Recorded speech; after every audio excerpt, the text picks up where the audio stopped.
A lot of hype coming out of training camp for Jared McCain from the players to the head coach and even sources. So Tony Jones via The Athletic, multiple sources indicate Jared McCain has played extremely well in camp, especially on offense. He's played without fear, but most importantly with patience. Not gonna lie, it kind of feels like the Sixers are trying to build up his value on purpose. I mean, there were so many Jared McCain hype posts going around. However, it's time to go over my assessment on him after seeing him in the preseason. So let's start out with the good. He is not afraid of chucking up shots from the perimeter, which is always nice to have.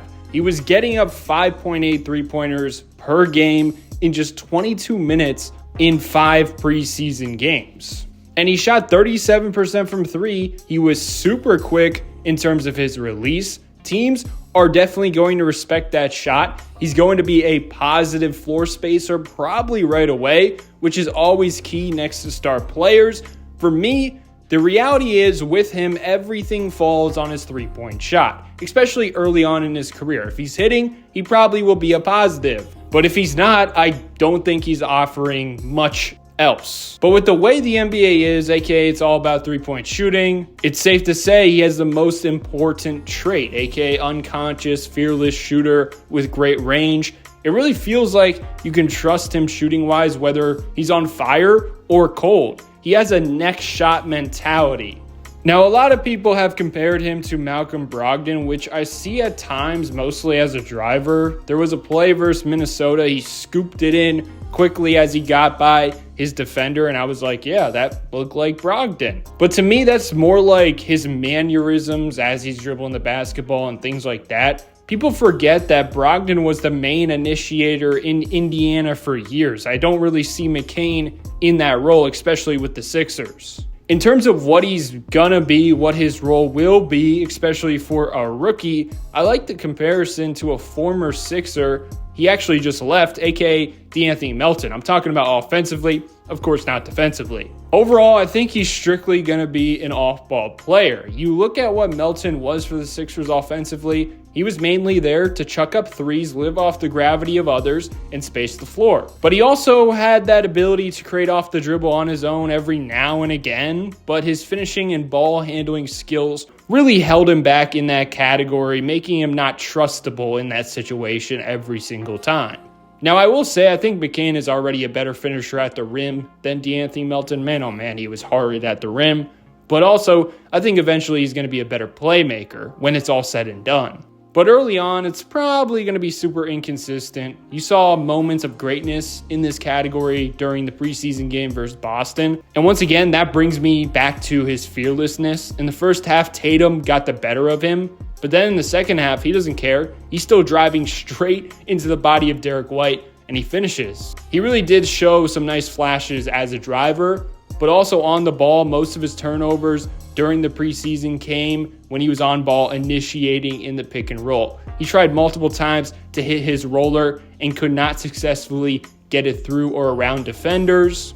Overall, as of now, I don't really trust him when he has to take more than a couple dribbles. It will be a struggle for him, in my opinion, early on in his career. And considering he's an undersized point guard or shooting guard, I just wish there would be more pop and potential at creating advantages more consistently in the ISO and self-creation situation. And once again, D'Anthony Melton was a very good player for the Sixers, but with that archetype, Gabe Vincent, D'Anthony Melton, they can be very, very limited when their shot is not falling in the playoffs. And the reason both of those players were able to stick on the court when they are struggling in the playoffs in terms of shooting was because of their defense. Now for McCain, defensively, he reminds me of Maxey. Naturally, because of his size, he's going to struggle for a couple of years and mostly be a negative. But you could tell he cares and is pretty tough. He got the better of Jason Tatum on one play, and I was like, dang, that was some physical defense.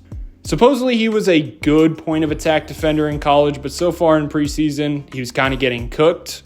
And units with him and Maxey defensively, and even Lowry and McCain, man, it's going to put major pressure on the rim protectors to be Superman. I do respect his effort, and it does give me hope maybe one day he can be solid. But as a rookie, I think defensively he's going to struggle, and you can't expect him to be good on that end. Now, does he find himself in the rotation? My gut tells me he'll be a middle of the bench guy. Nick Nurse usually doesn't trust young players, but I will say Nurse loves shooting, so maybe he will trust McCain more than I think. And when he does play, I think he'll give him a stint, and if he hits a couple shots, he'll extend him and give him another run in the second half. But the thing is, I think he's going to be on a very short leash because he's a rookie.